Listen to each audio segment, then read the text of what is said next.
I think power is not about subjugating others or attempting to when things don't go your way and doing it simply because you can. It's about not getting into a situation where things don't go your way and where you feel compelled to put others down in some way, because that never accomplishes anything. First of all, um, like I said, yeah, true power, I believe, is cultivating a life where you don't get into these situations. Are they going to happen?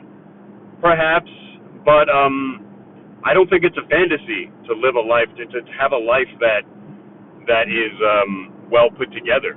I think as we get older, we get a little better at it. We get a little better at softening those rough edges and not getting ourselves into situations where, we might be rushing to get to work or something. Which, for me, I haven't done that in a long time, but I don't like to even get close to that point.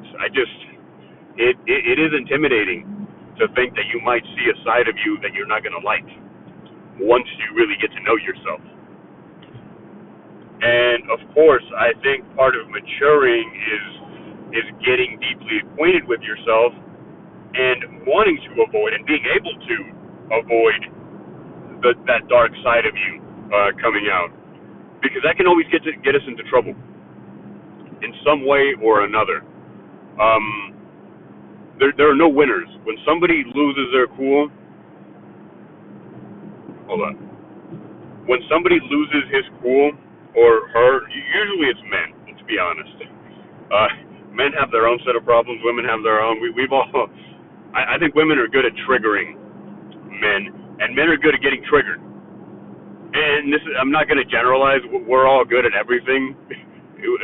We're all good at the bad shit. We can be at our darkest moments, but I think some of us are better at some of the dark shit than others, and there's nobody's better than anybody, because of their gender or their race. We all have our problems, and we all have things to work on.